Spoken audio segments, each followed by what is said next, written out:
Lapse the steering wheel here. Give me the steering wheel. Hey, steering wheel. Somebody tell him to give it to him. Come on! Whoa! Your leg, my please. Your leg. How the f*** is this possible? I'm driving like a grandma. Get that, Ralph? Did you hear me? From the radio. The rest of the race. Ralph, acknowledge. Now, come on, close him down and kill him. We've got a lunatic on the track down the Haggis straight. I am so annoyed.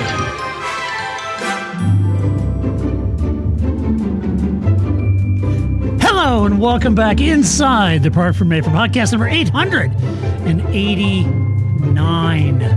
Yes, this is Todd. No, Todd, not now. AKA Negative Camera. You know why I've asked you here. You must convince the villagers that I'm harmless. That's exactly what I need you to do. Tonight, for your kind consideration, we're going to talk about F1 news because there is F1 news all over the place. It's like a scattergun shot F1 news all over us. And before doing that, of course, I have to bring in my co-host. You know, this is all the way on the right coast of our nation, in our nation's capital, not far from the Washington Monument, where she plies her skills as a master statistician and all-around amazing cat person, as evidenced by the cat tree radio impressions.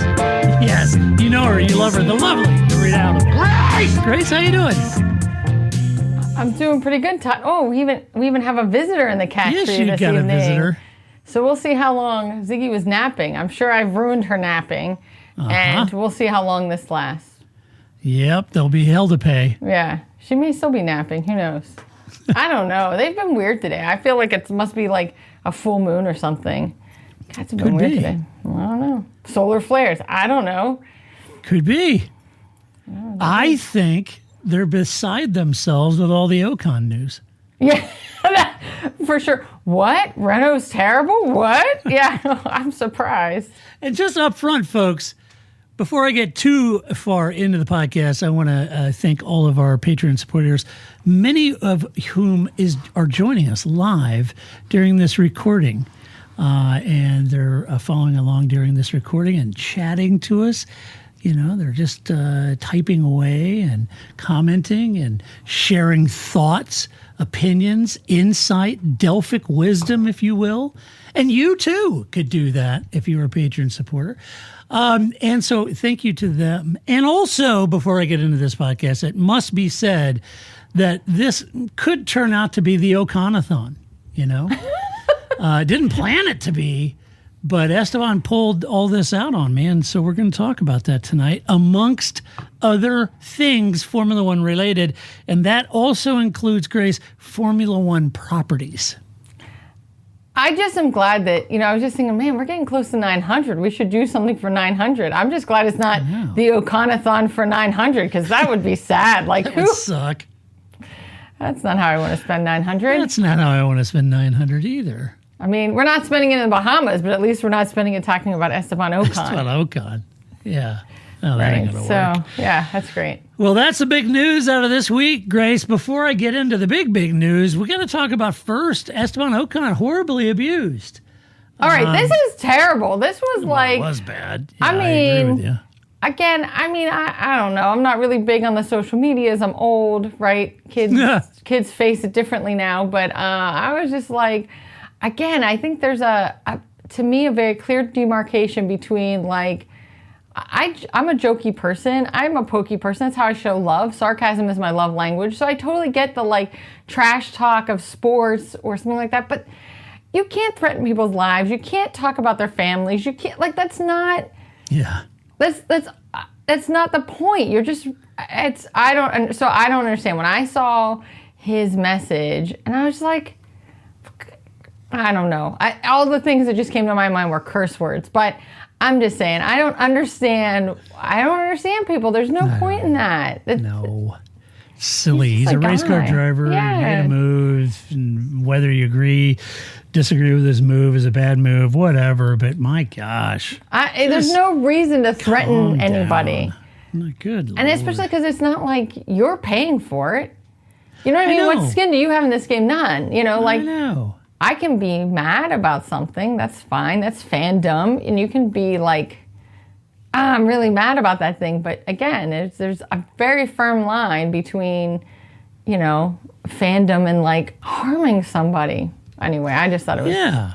I mean, there's a difference between saying stuff about Caitlin Cullick and then just going clubbing her at the key. Correct. Right? It's a whole different thing. That's correct. Yeah.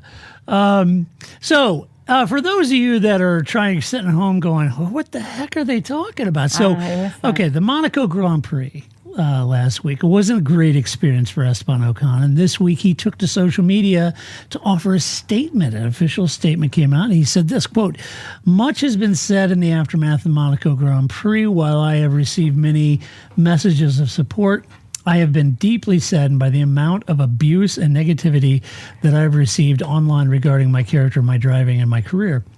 The misinformed statements and gross distortions that I have seen online in recent days about my ability to work with a team have been inaccurate, hurtful, and damaging. Since my first laps in motorsport, I have approached this sport with humility, professionalism, and respect. These values were instilled in me at a very young age.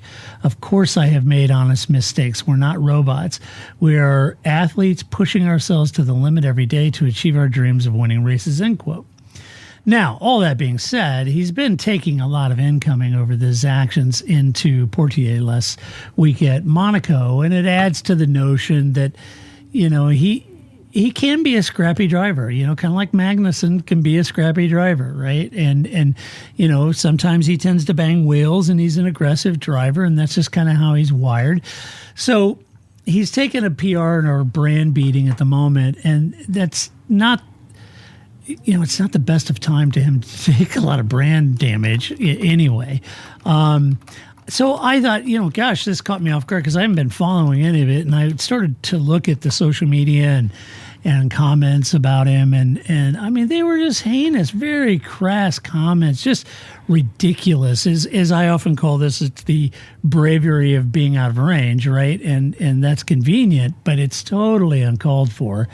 And I got to thinking, Grace, as mad as Pierre Gasly was about the whole situation, he didn't say this kind of crap, No. and he wouldn't be advocating that fans say this to Esteban. You know, it's not, you know, so if the guy aggrieved, you know, Right. isn't that furious and, you know, threatening, you know, somebody with their life and all this stuff, I'm certain Pierre would think that this is way over the line too. And it's truly sad. I mean, and again, it's not like I'm not a huge Esteban Ocon fan. I'm certainly not a big Alpine fan. But again, there's a difference between, I don't know. I mean, we do a pod. We spend a lot of time talking about, was that a racing incident or not? That's fine, right? There's some conversation about, right, like you're saying, like Kevin Magnussen, is that over a line? He's scrappy, you know, whatever word you want to use, right? Like, is that over a line? That's very different than you suck, you're terrible, you shouldn't have a, you know, like, and again, these are like the, like, I don't know, pod safe things I can say about what I saw. Yeah. I was just like, I can't, I don't have that kind of vitriol. I hope not towards anybody, but certainly somebody I don't know and I've never met. I mean, I don't know. I thought it was just, and to have to make a statement like that and feel the need to have to come out and say, like, I don't know. It was just, and it was like, I saw it on Instagram. It's like 3 scrolls. Like that's a lot of words for Instagram. It was enough that you had to do three page scrolls. I know. It was a big statement. I just read a portion of it, but you know, and the whole social media, well, it's just devolved into the least common denominator of human depravity in my mind, and it's unfortunate because, you know, there's other pockets of social media that are great and funny and entertaining and great acts of kindness can occur there too, but yeah, it's unfortunate. And especially considering Ocon didn't come from money, right? No, like, I mean, he's no. definitely the opposite of, like, my dad's a race car driver, you know, Stroll family kind of money, right? Like something like that. I mean, his or Rosberg, something like that. Yeah, right. Like his family rode around in a van. Like, I don't, you know, there's some very humble beginnings. Yeah, that I'm like, I don't have that kind of gumption for anything. So, yeah, I mean, again, they sacrificed a lot to get Esteban where he's at, and it's just, you know, and like you said, you know, it's not that I celebrate that guy's entire career, you know, but I do like Esteban. I think he's you know, very much self-made, right? In his skills and everything that he's done and the sacrifice that he and his family have made to get to that point. So, yeah, it's very sad to see that happen. And then right after that, on the heels of that, he coming out and making that announcement, then a couple of days later, then the big announcement comes out in a joint statement that Esteban is out at the end of this year at Alpine. Esteban released a joint statement with Alpine saying, quote, "It's been a significant period in my life to be racing at this team in Formula One. While I've been here for 5 years as a full-time racing driver, my professional career started at Enstone back when I was a teenager, so it will always be a special place for me. We've had some great moments together, some tough moments as well, and I'm certainly grateful to everyone at the team for these memorable times. I will announce my plans very soon, but in the meantime, my full focus is on delivering on track for this team and having a successful remainder of the season," end quote. So big news. I appreciate, so I thought, no, that's interesting. Let's just kind of see how social media receives that, right? Yeah. After dragging him through the mud, let's just see what they say. Well, it's as you would expect. It's all the right move, it's terrible and all that kind of stuff. I was kind of intrigued by reading comments from journalists and some press articles that sort of suggested, let me put it this way, the way that they were sort of discussing this topic was interesting in that they kind of suggested that Esteban is leaving because he's, is it a case he's just kind of, he hasn't seen enough progress from the team. He's kind of lost confidence in the team. And so he's deciding to leave the team. Now, as much as I understand why that would be the spin from Esteban's position. Right. I'm a little surprised we aren't talking more in the media about the comments that Bruno Fama made to the French press in Monaco, where he suggested it was completely unacceptable, a change has got to be made, and he was not happy with Esteban at all. So I certainly have no axe to grind with Esteban, but when you look over the entirety of his F1 career, despite the win with Alpine, there's been quite a few teammate battles and clashes and damage and some errors on balance. And that's kind of a hard truth. And I'm not taking the stuffing out of him. He's an awesome driver. But it is kind of an interesting spin for the media to take on that after Monaco and what the team itself said. I mean, it's Renault. Why do they never, ever want to admit maybe, I don't know, maybe it's your fault. Maybe, you haven't won a championship since Fernando Alonso and you're a completely different team then. I don't know. Of course the team isn't going to say, yeah, we're terrible. It's just us and Pierre now, right? Like, I get it. They're not going to say that, right. But I don't know. You could have just been like, yes, it was amicable. We're all, what is it? Like some sort of like, I can't remember the like term for when people break up and it's like, they're just having an amicable split and it's fine. And it's like Gwyneth Paltrow had some term for that, for her divorce. But anyway, decoupling and something. Anyway,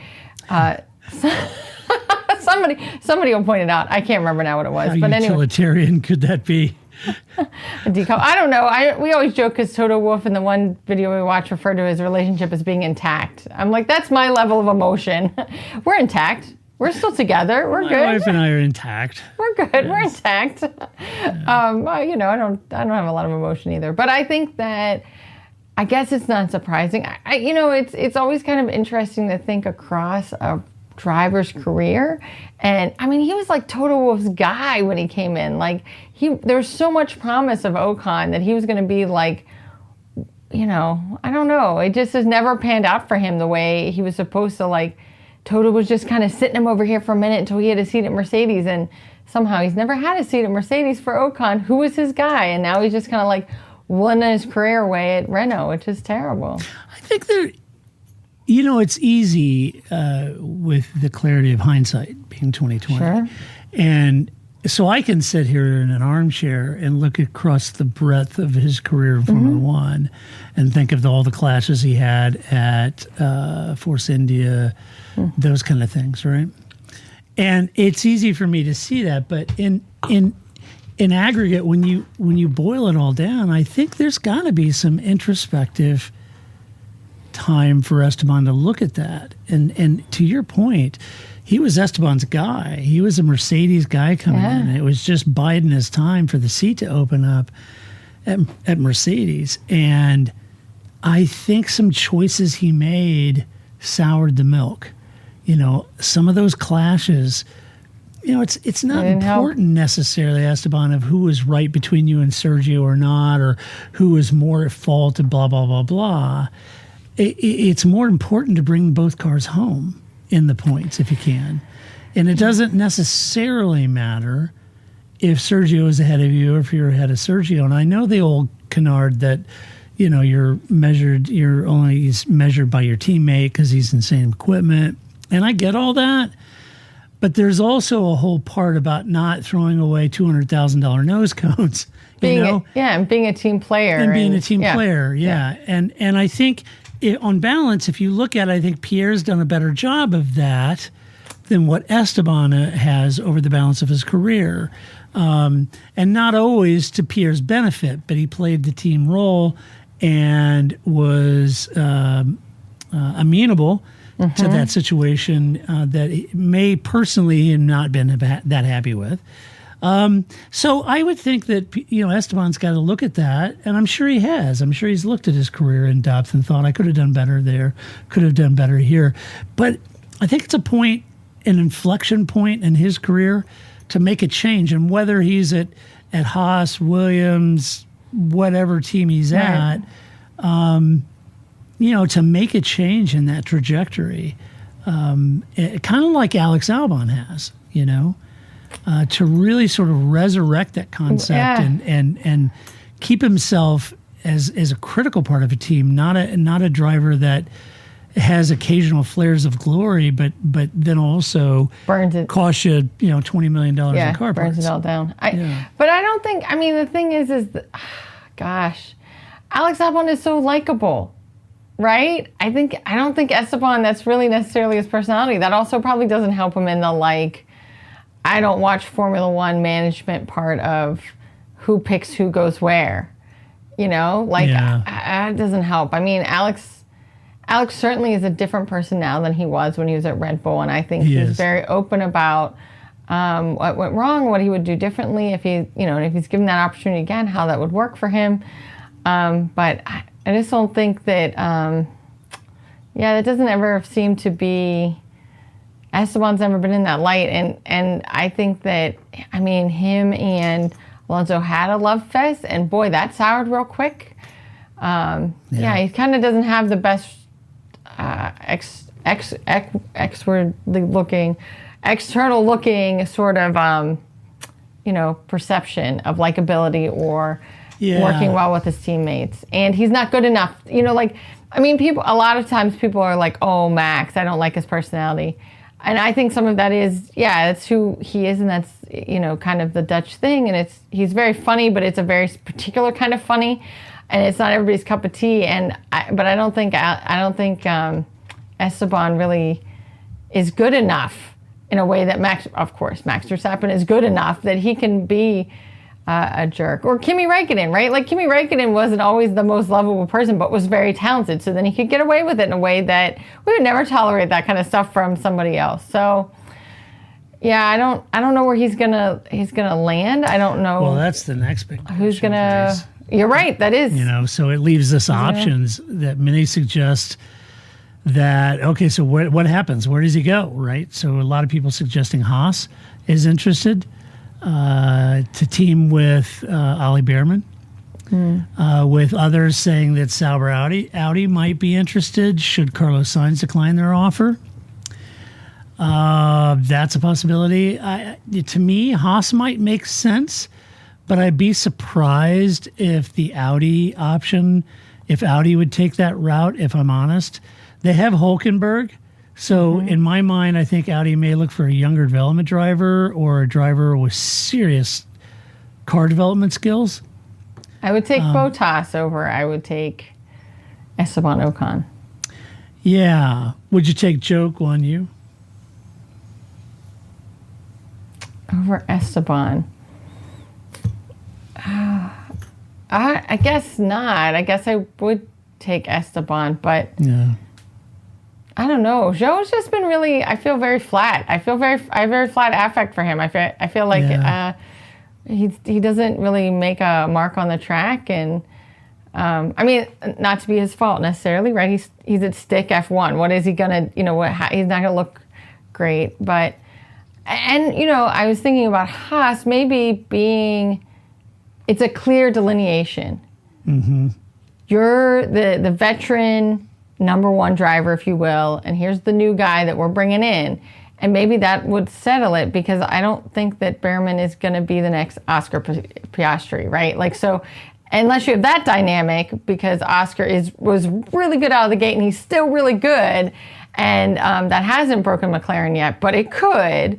So as long as Behrman isn't that kind of talent and you're in a Haas, I think that could work.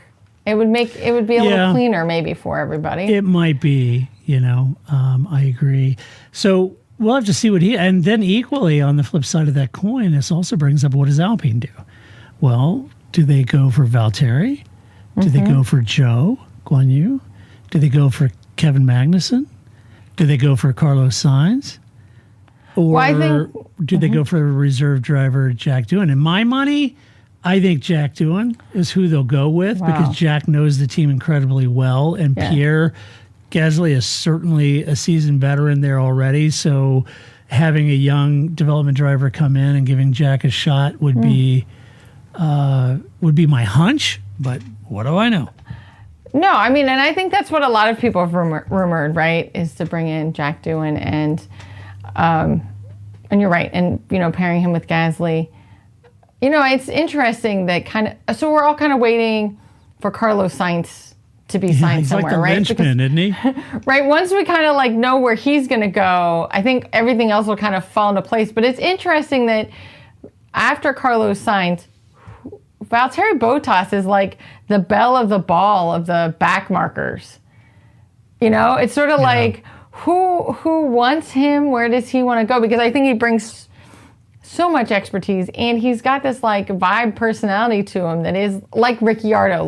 People love that guy, and he'll continue to bring sponsors in and entertainment in and doing the unboxed videos and stuff that he does. And he's a solid driver, and he was at Mercedes racing Lewis. And so, I think that it's kind of interesting that no matter, until all the seats are signed, Bottas's name is just going to keep coming up. I know. So he's sort of the belle of the ball of the back markers. But we're just waiting for what Carlos Sainz is going to do. That's the real nail that we're waiting on. I know. So it'll be interesting to see what Alpine does. But I'm not done with Alpine. I'm not done with them there's yet. more. But wait, there's more. Now how much would you pay? Oh, my goodness. I know. It suddenly became a ShamWow commercial for Alpine. It's German. The Germans always making good things. Yeah, isn't that why you want it? The Germans make it. The ShamWow. Didn't that guy get arrested or something? Did he? I don't know. In jail or something? I don't know. Wait, because of the ShamWow or I don't think it unrelated was to the because of the ShamWow? ShamWow. But maybe he should have been. I don't know. Sham, not so wow. It's just a sham. It's not wow. It's the sham. No, it's sham space wow. Exclamation. Right. We needed a well-placed comma or something. Yes. Right. Yes. Sham. Wow. Sham? Question mark? Wow. The no shit headlines. That segment comes later, but we could write it here apparently. Right. So in other news at Alpine, not the only Alpine move. Nope. Apparently there's Esteban isn't the only move the team are making. So now they're also firing Rob White, who was the longtime operations director, joined back in 2004 or 5, a long time ago, then moved to Enstone in 2016. Maybe Alpine's heading towards a real Wrexham revival type thing with Ryan Reynolds and And what's the other guy's name? Rob McElhenney, right? Yeah, I feel like Ryan Reynolds didn't do his homework. I really wish Ryan and Rob would have called me. Right, I would have told you. Terrible idea. What are you thinking? I would have told you the better investment. Yes. Yeah, any other team, perhaps. I know. I know. I don't know what you were thinking. I mean, Rob and I are like this, and he just didn't call, and I don't know why. And I'm not one to, kick him when he's down or rub it in, but he's a delightful guy, and wish him all the best. Who told him this was a good idea? Well, it wouldn't have been me. No, but I don't think it would have been anybody involved in Formula One. Like, have you watched? I mean, even if you only watch Drive to Survive and no actual races, I think you'd still be like, maybe not this team. Maybe this isn't where it's at. But there's a lot of space for a real Wrexham revival here. Wow, you could turn it around, Ryan. It's nowhere but up, I guess. Nowhere but up. That's right. So they have had these key personnel changes, Matt Harmon and Dirk de Beer leaving, Otmar and Alan Permain, kicked them to the curb, marched them out to the curb. Even CEO Laurent Rossi, he's gone, right? Yep. So Bruno Fama just shaking it up over there like a snow globe, for crying out loud. And they seem to be using the old method, Grace, of firing. Just keep firing until everybody starts to scream, and then you fired enough. That's kind of how that works. Right? I mean, it works great for football teams. Why wouldn't it work great for, right. like, I don't, that's never a good strategy. It's never a good human management, right? Like, we're just going to fire everybody. I know. It's not really how you build confidence in your team. No, it's not. And I don't know what's going on over there, man. I don't know. I don't understand. I guess maybe they're doing something. They're not just sitting on their laurels. I mean, somebody's doing something. They're doing something. Mass hysteria. Yes. They're at least keeping the HR department busy. I just think this is such a, like, I don't know. Reno, what are you doing? What are you doing? It's you. I don't know. If you have to fire everybody and you're still not getting better, it's you. I know. Oh no, it all went wrong. It all went wrong. Oh, I don't know, I don't know what to tell him. I will say this, Grace. Mm-hmm. There's a small part of me that's wondering if things not being so great at Alpine, I'm wondering if Pierre himself isn't having a few quiet conversations with Audi, RB, or even Red Bull. Oh, I'm sure he is. I'm sure he's never wanted to be there. If I was Pierre, I was like, ooh, is that the time? Oh. I think I'm going through a tunnel. This call is getting very fuzzy. Can't hear you. We're on a Zoom call, Pierre. Whatever. I don't know, man. I mean, I'm for sure. If I was Pierre Gasly, that is not where I'm. No kid. Like we always talk about, like, people are like, I always wanted to be at Ferrari. Said nobody about Renault. Yeah, even both French drivers are still like, Yeah, all drivers have a shelf life. It's like when we, get older, there's the child rearing years, right? That you have kids or whatever. And some people do, some people don't. But there's a window. Yes. Is my point, right? Correct. And so, I mean, not necessarily if you're Keith Richards. There may not be a window. But he's not birthing the children. That's where the window is. Children. That is where the window is. Yes, you're right. But... You got a shelf life and I got to think if Pierre, aspires to more than just trundling around. Now's the time. Midfield. Now's the time. So gosh, I got to think he's having conversations. With everybody. With anybody. Call Roman Grosjean back, I guess. Huh? We need a French driver. Oh God. Sure. I mean, he's an IndyCar. Whatever. Bring him over. It'll be fine. He's tearing it up over an IndyCar. Literally. Not in a good way. I only watched part of the 500 because it was like rain. First of all, the 500 takes like 7 hours. it does take a while. It's and then you add long- 4 hours on a rain delay. Yeah, right. And it was just like, is it on yet? Nope. I still last year's. Is it on yet? Nope. I still last year. So I did watch, and I watched the end because, that was. Yeah, the last third of the race was great. Yeah. So, but yeah, it's just, I don't know. It takes too long. It is a long race. And Indy makes a meal out of it, man. That whole that whole event, spans 30 days over an entire month, Yeah. What is this? Well, today is where the drivers, they shake out the cobwebs, plus they get to test all the turkey legs all around the circuit and determine which turkey leg is the best. Do they still have carburetor day? That was always my favorite. Carb day, cars, yeah. They haven't had carburetor. As you can see them down there, they've got their Holly 4-barrel and their floats, and they're trying to. Yeah. Where's the pin? I can't win. Trying to figure that out. Just call it something different. It's fine. We get it that you spend the whole month of May in Indy. That's fine. That's right. No, it's 3 degrees top dead center. And that's screwing up. And it's a lot of St. Elmo's that these people have to eat for a month. But that ain't all bad. But yes. I don't know, but it's a lot. Whoever's paying that bill, that's the person that's a lot, no right? kidding. That's a lot of steak. And St. Elmo's, for those of you who don't know, St. Elmo's is a very famous steakhouse in Indianapolis. So not only is it a famous place in Indianapolis, but there's like nowhere else to eat in Indianapolis. I know. So there's a famous hamburger joint. Name totally escapes me now. Mike Weitz will be beating me up. I should know this. I've eaten there, but anyway, that's about it.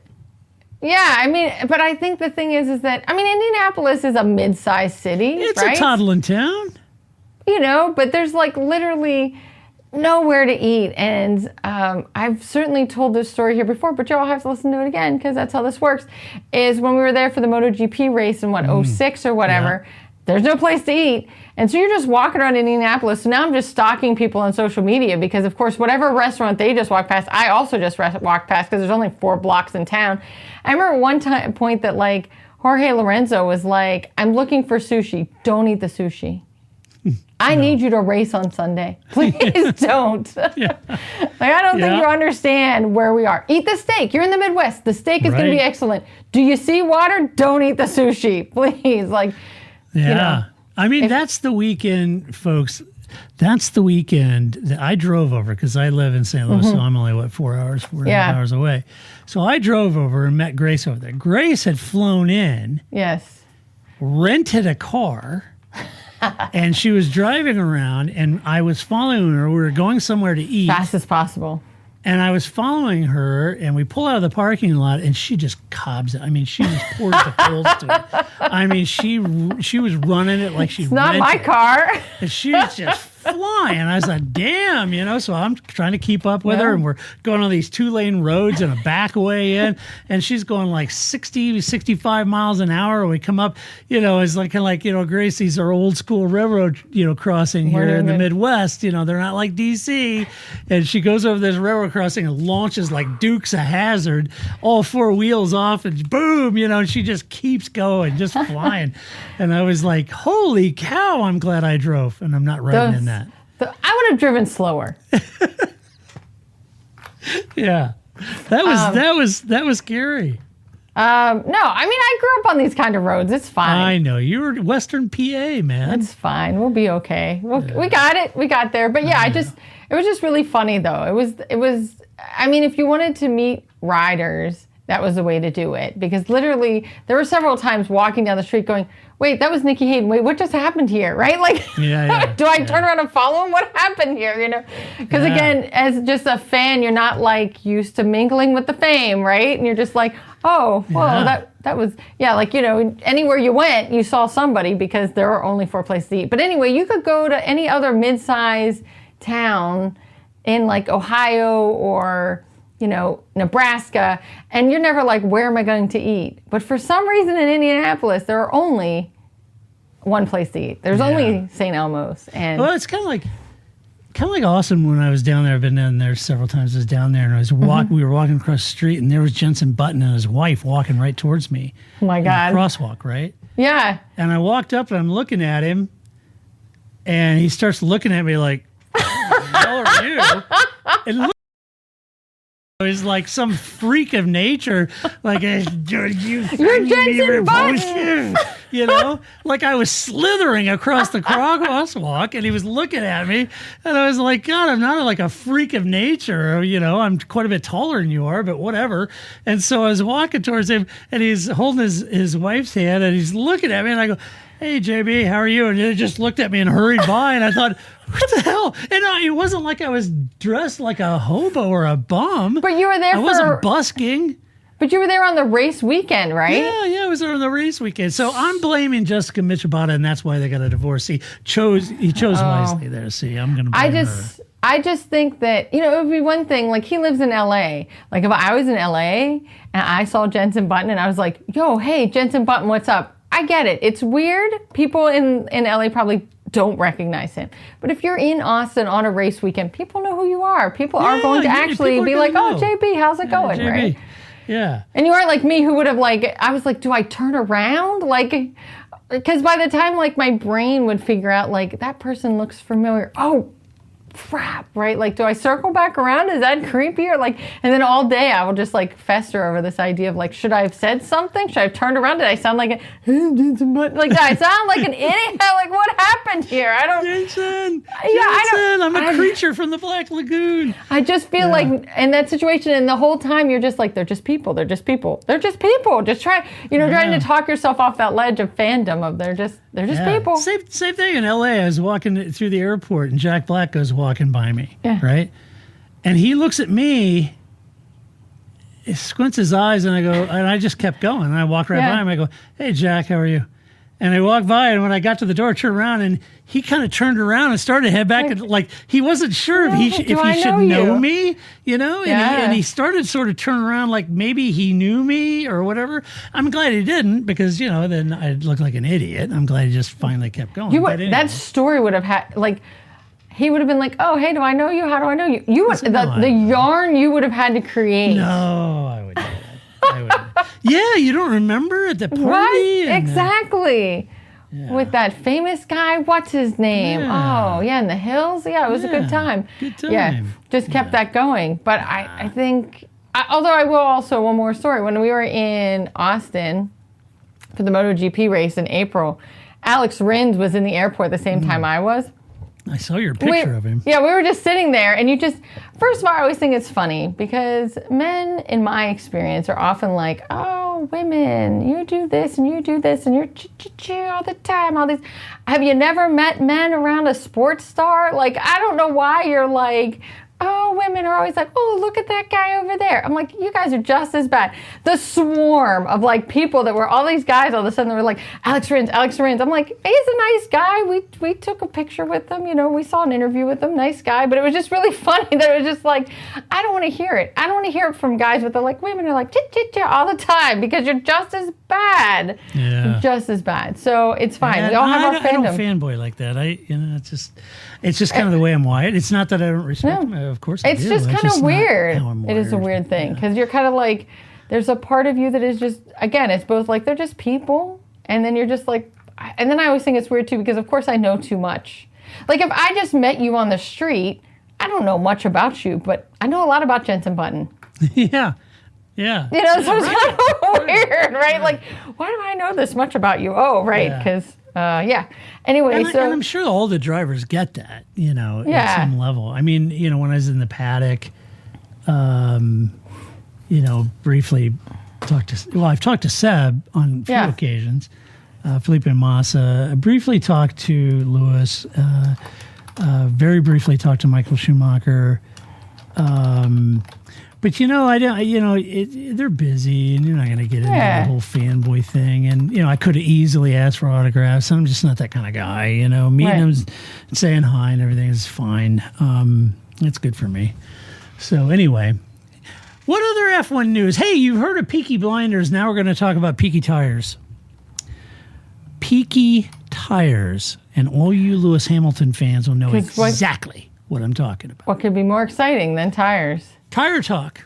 It doesn't get any better than this. The reason is, and this is a hat tip to Auto Sport, because they had this article, and I thought it was actually a really interesting article when I unpacked it. So let me go through this. So Lewis found time amongst his eating super hot sauce chicken wings. Did you see that episode? Of course I did. Yeah, that was a great episode. He's a trooper, man. He ate every one of those multiple bites. I mean, that guy's got spice. He's fine with spice, man. Well, or he's just okay with as they were discussing like the second revisit, right? Like I think that to me is the well, maybe this is okay now. Later. Yeah. I don't know, man. Of course, I'm not good with spicy, but anyway, that was good. So he found time to comment on Pirelli's tires after the Miami Grand Prix, saying, quote, honestly, it's probably the most frustrating thing. You look back in the day when you had a much bigger working window to work with. Then you can just optimize the balance and then just have good grip throughout the whole lap.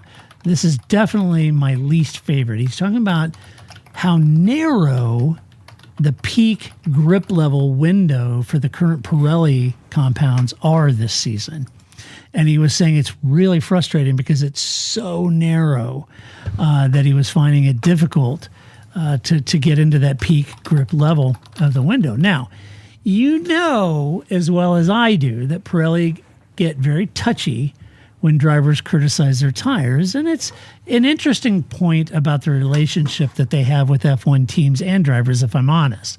Because in the past, drivers have been somewhat careful about denigrating the tire supplier, and especially now, as they all know that they're designed to wear out and degrade artificially from what they would otherwise make, which is a terrific long-lasting race tire. If Pirelli was asked to do that, that's what they'd do. So you got to be careful. You can't come and say, oh, these tires, they're wear out and they're crap. You can't say that because that's what they're supposed to be, right? But this, get a little chippy there, a little spicy from Lewis Hamilton. And I recall even many years ago, when there was the Bridgestone, Goodyear, Michelin sort of battle, the Michelin and Goodyear battle or whatever it was. I remember back then, Goodyear was struggling mightily with Ferrari and with their grip. I mean, they just weren't developing tires on par with their competitors. And finally, Schumacher had enough. And I recall many years ago when he finally had enough of their dodgy tires and he caved and was very critical of them. And this prompted the head of Goodyear Europe to lash back out, and Michael said, that's just unacceptable. Who does he think he is, God? And I said at the time, as far as Goodyear is concerned, he's about as close as it gets. Yes, he is. Yes. Yeah. So, and then they ditched, and Goodyear's never been back to Formula One ever since then. So Lewis said it about Pirelli, and so Pirelli have responded, and here's what they said. They said, every tire has a peak at some point, and the operating window is always just a definition. We take a certain percentage of grip loss to define the window. I think even in the past it was the same, but probably it was less critical because the level of detail that we have at the moment is quite significant. That's why now everything is highlighted and important. In the past, 15 to 20 years ago, you had cars or drivers even divided by half a second or 0.7 of a second, so it wasn't as narrow. But the fight now is completely different, and even 1/10 or a second makes a great difference. And their point here is what Pirelli's saying, Simone Barra is saying for Pirelli, is that the competition is so tight amongst current Formula One, even in the midfield, that window margin of peak performance across that margin is enough to put you in the clutches of a car behind you because the competition is so close. So they're saying that it may be more noticeable now because the competition is closer, not because the tires are more difficult to get into the peak window. Because Lewis, and you should know that as a seasoned veteran. Right. So that's what it's saying. So look, I'm not saying that's the right answer. I'm not saying that because Pirelli have had a history where they try to get a little too cute with the engineering. And that has happened in the past. Think of British Grand Prix with the 3 tires blowing up. So that, I don't know. It could make sense. I would say that you could ask, Grace, okay, well, maybe does Mercedes have any culpability in this? Is it something they're doing with their chassis to make it peaky? Simon Barra said that could be. He said, we know very well that especially the C4, and in some cases, obviously the high temperature, the C5, there can be peaky performance. Some teams are less able compared to others to extract the peak of performance. Part of this is the tire. Yes, honestly it is. But part of it is as well the car, the suspension, and how the car is exploiting the compound performance. So it's both factors, end quote. So I got to reading a little bit more of this article, and I found it very interesting. Because this is all Simone Barrett and at Pirelli. And then Mario Isola chimed in on this and even had a chart that they shared in the article. I love it. Mario Isola brings a chart. He's got a chart. It's not a pie chart. It's a real chart with like something shaped as a bell curve.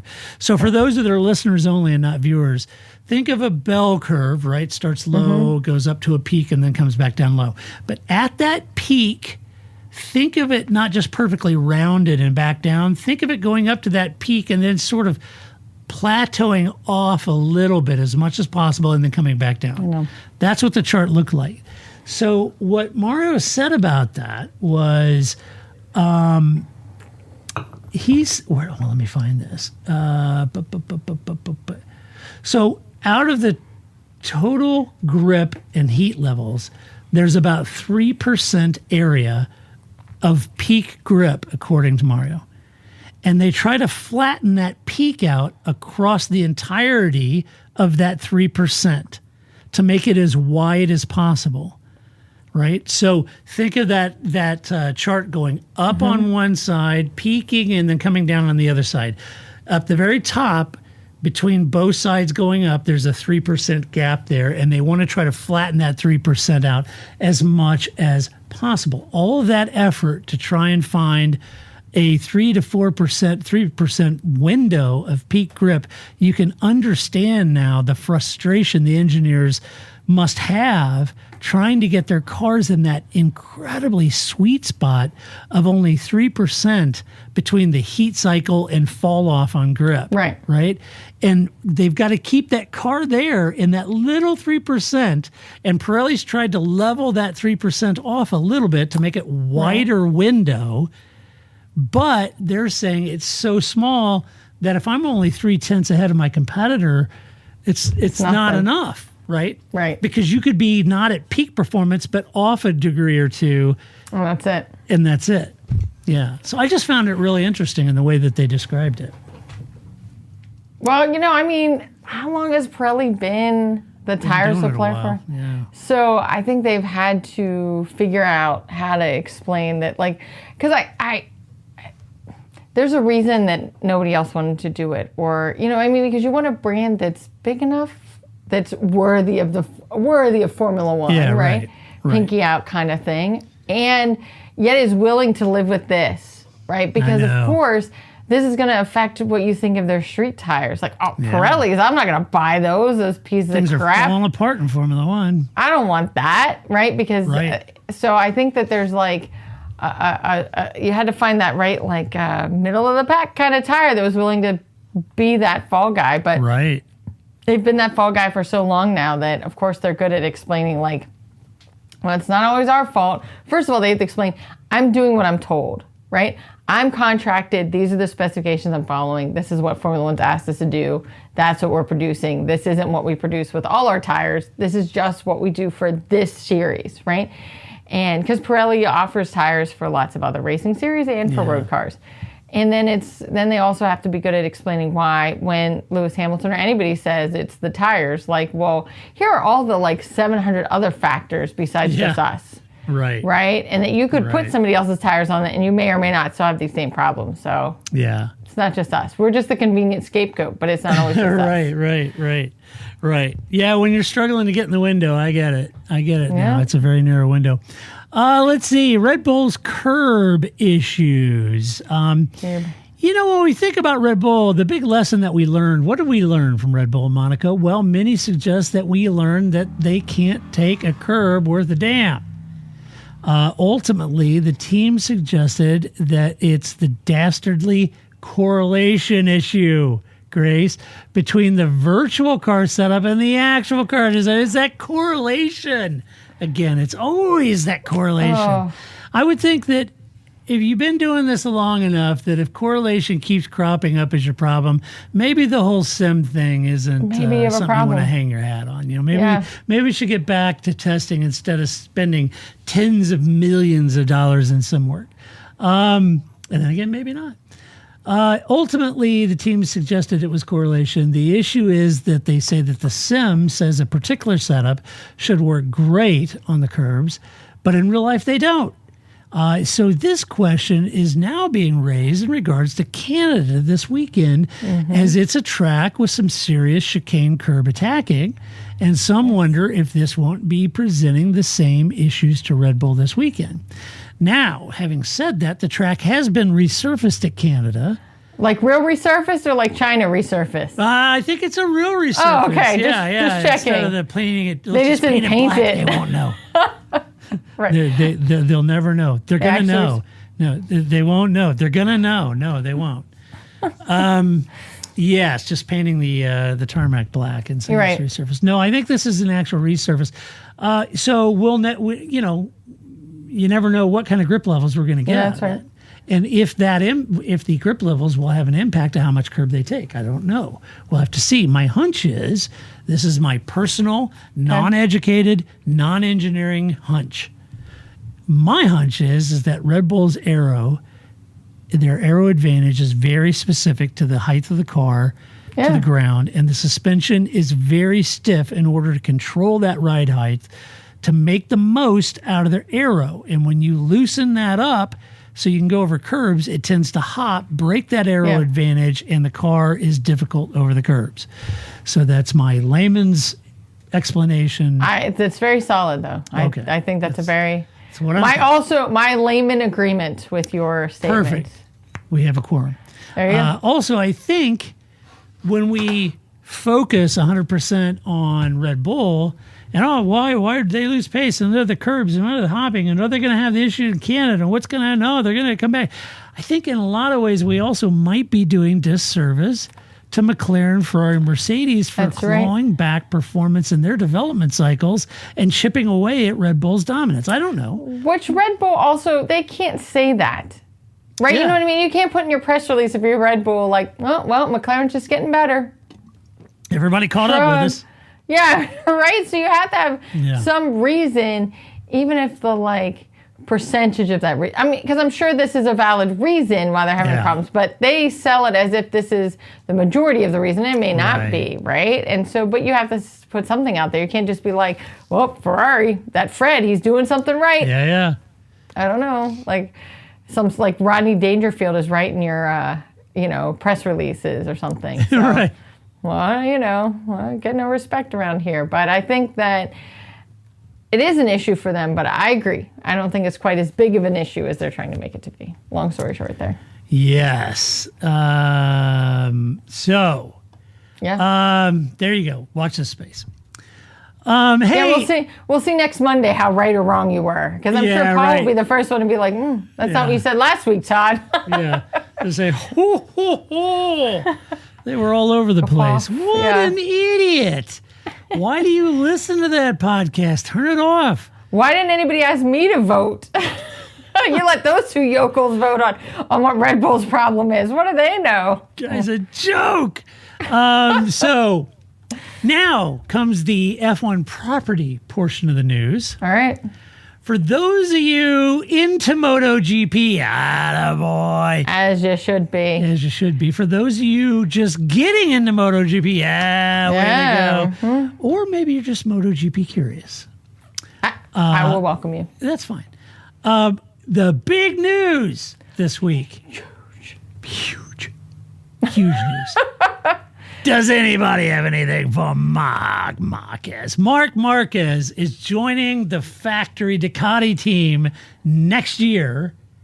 And Right. if that wasn't big enough news, Jorge Martin is joining Aprilia next season. Yeah. So this has been a whole thing. So I'm surprised. I'm surprised. I thought Ducati would go for Jorge. I mean, why wouldn't you? What kind of an Young idiot gun, would you be? leading the championship. That's the part that doesn't make any sense to me. Is that so? First of all, Ducati has not put out an official statement yet, which I find so. Anyway, there's a forced. They were supposed to have a race, and it was canceled. Oh, it was moved to the end of the season, and I can't remember anyway. But anyway, they moved the race, so we have a 3-week break that we weren't supposed to have. So. It's interesting because, of course, this breaking now we have nothing but Turkmenistan is where the race was supposed to be. But anyway, so now we have nothing but to ponder, stew in our own Right. thoughts for 3 weeks because we're not going to hear from anybody because we're on this spring break here all of a sudden or We have to something. Right? sit in our own mess and think about what we've done. Yeah, and so the Marc Marquez news came up, but what I don't understand, I was trying to put this in what is Formula One terms, right? If you're let's say you're Fred Vasseur, right? And you're about to sign Lewis Hamilton, and you know you're going to sign Lewis Hamilton.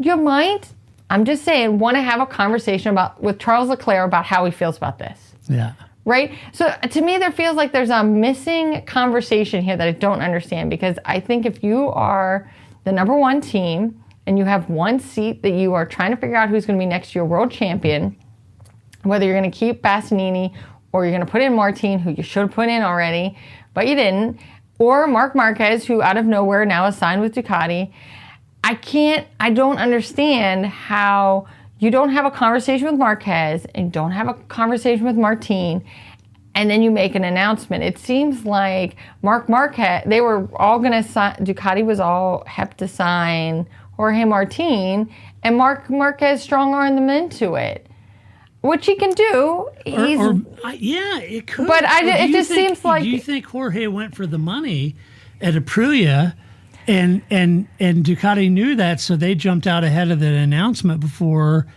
so they didn't look like they had egg on their face not getting Jorge? No, I guess I see it as they were going to sign Jorge Martin. They said, hey, we're going to sign you. And then Marc Marquez said, that is not okay with me. And so then Jorge Martin was like, oh, you're not going to sign me? Fine. So Alicia Spargo, Catalunya, 2 races ago, I feel I haven't been on the show in 6 weeks. I'm like, what? So many races have passed in both of these series. But anyway, he retired. He announced his retirement. Jorge Martin and him are close, and I knew that. But Martin was emotional and tears, and he was in the family photo. They're tight. So I get it that it would be if you replaced me on the podcast and I found out, so I called some other podcast and was like, hey, you got a seat for me? Okay, great. I'm going to go be on their show now. I don't think Jorge went first. I think that Marc Marquez strong-armed his way with Ducati, and then Jorge Martin was like, I guess I'll go to Aprilia. But we don't know yet because, again, Ducati hasn't officially said anything, which I also think is very weird. But this would be kind of like Ferrari having a shot at getting Max. Yes, and getting rid of and to but replace not signing Max, but taking Lewis. Yeah, instead of Max. Yeah, it's all just. It's not like Lewis is a bad driver. He's not. He's a 7-time champion. I mean, either way, you're a winner. Marquez is 7, 8, 9-time world champ. 8. 8, yeah. So it's not like they got a deadbeat. And what I'd say he's doing in that Gresini this year is nothing short amazing. of amazing. Right? Yeah, we texted that on Sunday that I said that to you. That could you imagine if this had happened a year ago? Right.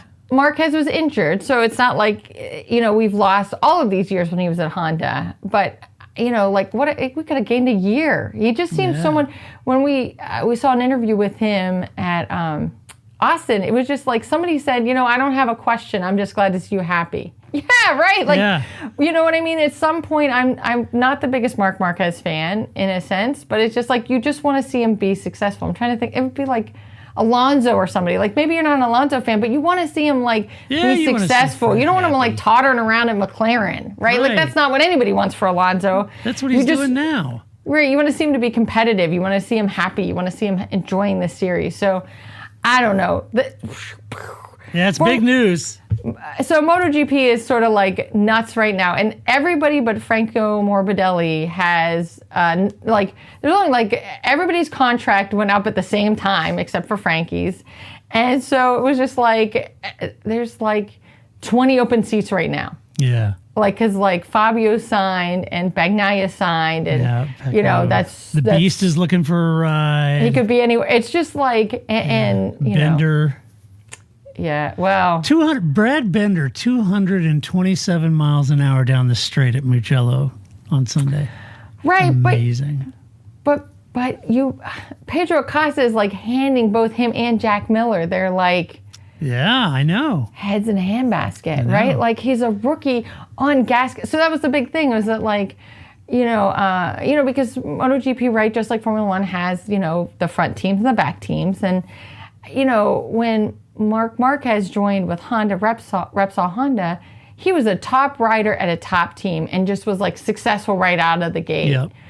Now we have Pedro Acosta, who is a top rider, but not at a top team. Right. And he's just always finishing in the top 5. Yeah. And even at that, he's like unflappable. Like if he makes a mistake, he's like, oh yeah, I pushed the bike too hard. We'll fix it for tomorrow. And he fixes it. It's like, you see that on, we always talk about like Hell's Kitchen or Top Chef or like that. You see the person that like, Gordon Ramsay says you did that and that was wrong, and then you see next week they fixed it. You see that person that like really was able to take that feedback and make a better meal out of it, and that's sort of what Acosta's able to do. And so there's no way that Brad Binder, for as talented as he is like, you're out of there, buddy. So that's why I was like, maybe there's that like brief moment when we didn't know what Jorge Martin was going to do. I'm like, maybe KTM, this would be great. Martin and Acosta, that would be the dream. But Aprilia, him, and I guess they haven't signed Maverick yet, but that seems like where they're. I haven't heard Aprilia signing anybody else but Maverick, but I don't know. We picked up my new Jorge Martin signed autograph while we were in Austin. Nice. So, since he had won the race the week before in Estoril. So I had to do a little reorganizing back here, but we had to move Senna down a little bit, and then I got the new Monaco posted. So. I like it. Yeah, so we did a little yours rearranging. Is signed. I don't have this signed by Schumacher. Yeah. Well, I don't have this one signed by here. I wish I could have got Jim Clark. Sign that. Well, I mean, it's not like I got it signed, right? We paid for the autograph people to sign it and then send it to us. I did not carry this around with me all weekend. Oh, Grace, over here. Grace, come here. Let me sign some stuff for you.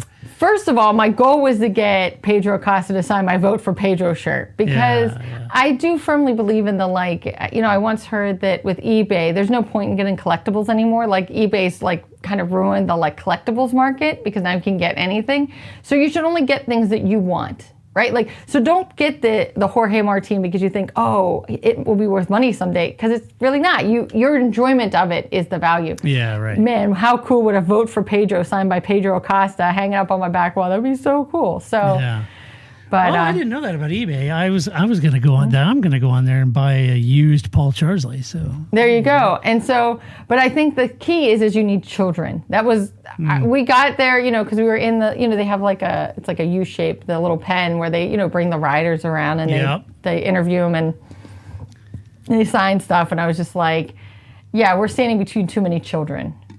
I was like, can I borrow that? Do you think I could borrow somebody's child? Can I borrow your child? Because who's going to argue with that? Like the kid's cute. It's going to make his day that Marc Marquez said hi to him, That's because MotoGP riders love children. I do. I mean, but they're cute. What are you going to do? Did you see Pecco? You know, he got off, got his guitar out, he was playing, and then he threw a glove in the crowd, and then he saw a little kid right by the fence, and he walked the glove over to him. It was great. I love it. Yeah, you gotta love the kids. Yeah, That's you the gotta future. love kids. So I just watch this space. Like if you love silly season, MotoGP will not. There are so many ways it will not disappoint this season, but for sure it's not going to disappoint because we still got like 7 more pegs. Like in Formula One, we're just waiting for Carlos Sainz to figure something out. Yeah. MotoGP, we're still waiting for like 6 riders to figure something out before we really have a settled market. A lot of silly season. All right, let's do some Albin's Cat, shall we? What do we have? I have some no shit headlines. What do you have? All right. So first, I mean, like I said, I haven't been on the show in like 6 weeks, so I don't want to go by without mentioning both the upswing of both McLaren and Ferrari. Like I get it, Monaco not the most exciting race, but I'm not a Ferrari fan, but who doesn't love some Charles Leclerc winning a race? That was great. I was like, look at that. And we didn't have to worry about if the band at Monaco knew the song or not, which I always think like, what if some like big something happens and, you know, like Pastor Maldonado wins and like, oh, I don't know. We didn't practice that one. You know, like. That's strange. I wonder what's causing all the accidents. Oh, that's good. So I think that, you know, at least they knew the song and that the Prince got right in there. Like, because usually they kind of do things out of order in Monaco so that the dignitaries can get off the stage. And it was like, nobody's going anywhere. Prince Albert's like, no, I'm in this, man. There with the champagne. It was awesome.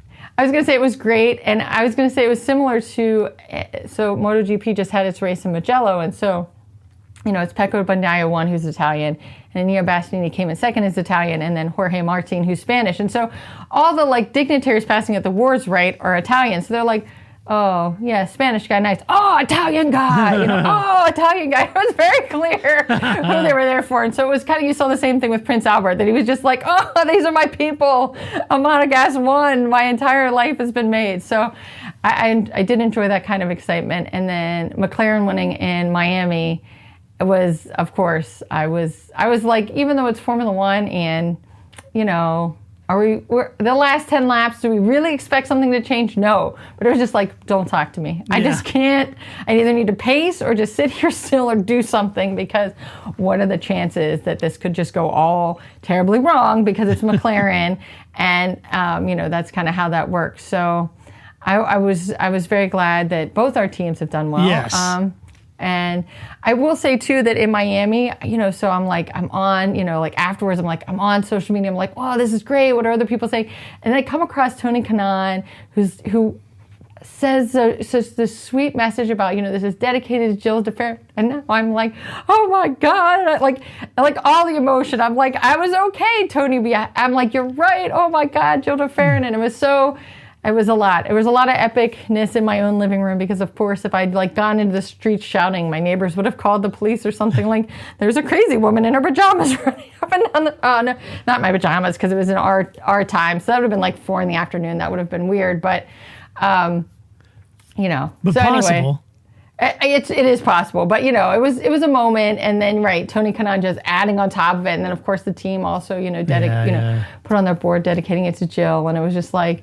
You guys are the best. So it was great. And I think we all enjoy a little randomness, right? Yes. It is nice that it isn't just, you know, it's like the Verhambot days. It's nice that it's a little more mixed up.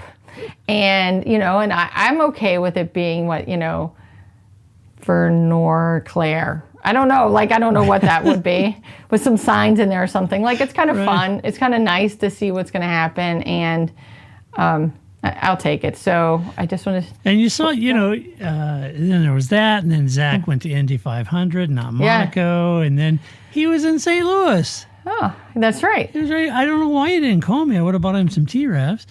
For sure, right? His favorite team is St. Louis Cardinals, so he was down throwing out the first pitch there. And so, yeah, I when you had said that on the group chat, I was just like, "Oh, I would make me nervous. Like, I never want to be the person that messes up the first. Like, I'd have to practice. I'd have to stand real like close, 20 feet short of the catcher. Yeah. And of course, the catchers always play really nice, right? Like that's part of the job. They're like, "You did great. You did great." It like landed 7 inches away from you. I am embarrassed to ever show my face here again. That you're going to throw the heat in there and just didn't. Ends up in the dirt. Yeah, and so, and I also. I mean, I think this is the real reason I haven't been on the show in like 6 weeks, because all of a sudden Minarbi is crushing the F1 Fantasy League over here. So just watch this space, people. I'm telling you, the Minarbis were coming for you. We're mostly coming for Charsley. That's always the goal. Oh man, I'm sinking like a stone. I kept buying into the whole Ferrari, dream in the beginning of the season. It was terrible. It's just horrible. Yeah. It's horrible, this idea.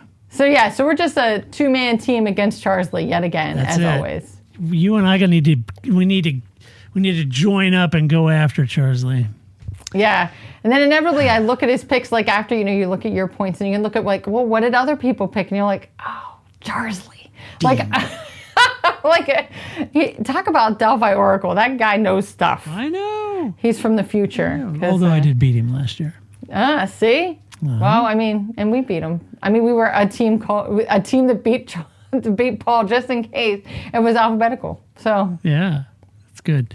Let's do some notion headlines. First one up, you'll like this one.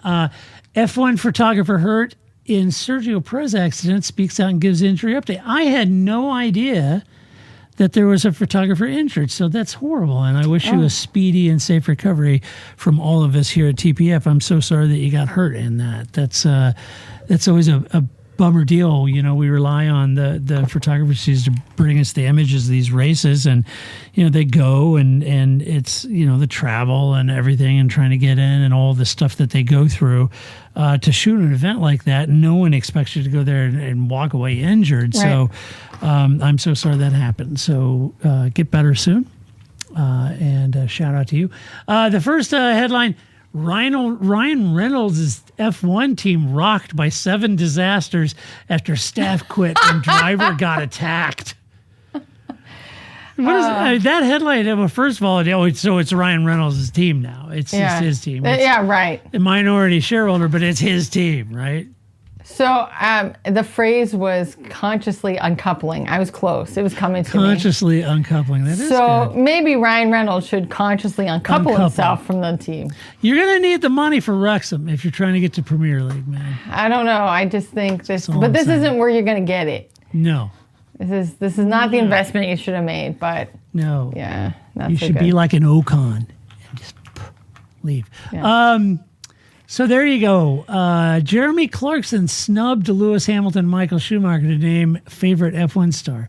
I don't think he snubbed Lewis or Michael. He did nothing name? of the sort. He didn't mention him.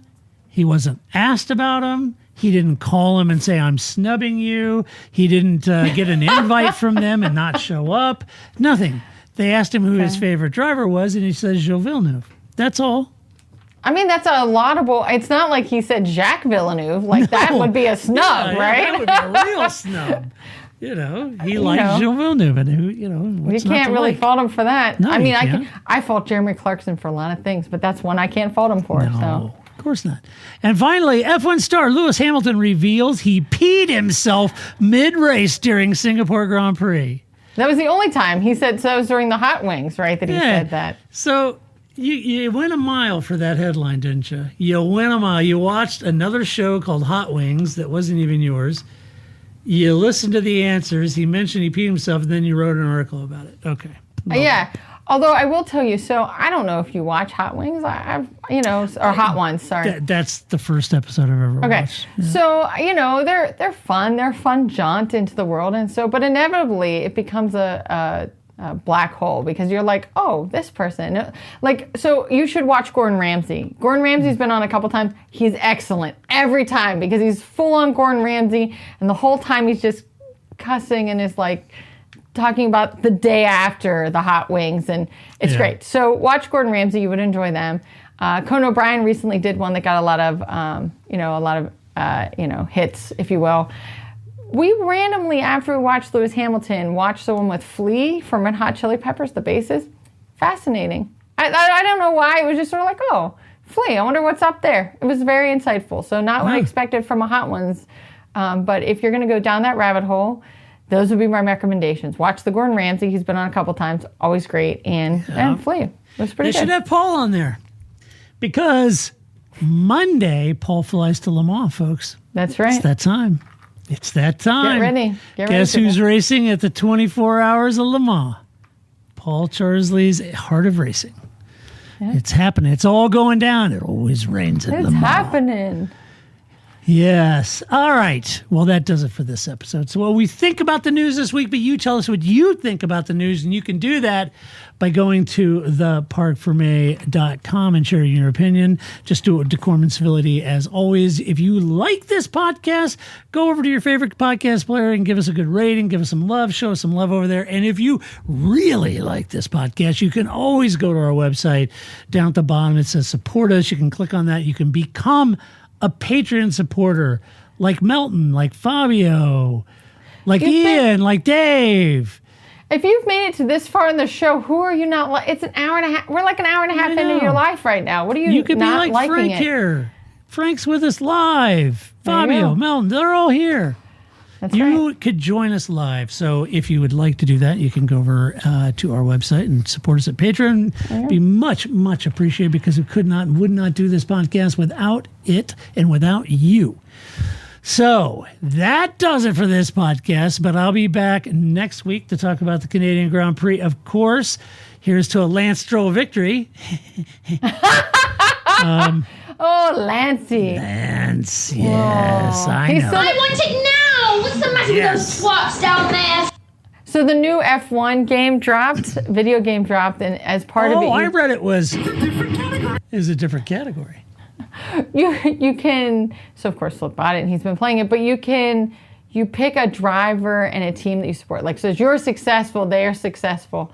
Nobody likes Lance Stroll is what I've learned. Nico Hulkenberg is currently the highest rated driver by the fans. Really likes the Hulk. I get that. Yeah, I was like, oh, okay, Hulkenberg, I can see that. But Lance, not so much. Nobody's liking the Lance, so just replace him. I mean, even with Ocon, that might be okay. It might but, oh, not with Alonso still there. No, though, that would be terrible. Don't do that. Well, after Alonso leaves, maybe. Yeah, maybe. All right, well, I'll be back next week. We'll do it all over again, review the Canadian Grand Prix. Until that time, this is Todd, a.k.a. Negative Camera, saying so long, Grace. See you in a couple weeks. That's it, man. Game over, man. It's game over. I don't feel I've got to prove at all. I don't really want to prove anything. I started as an amateur with no idea or no intention of becoming world champion. I was curious to find out what it was like to drive a car fast, to drive on a certain circuit, to drive a certain type of car.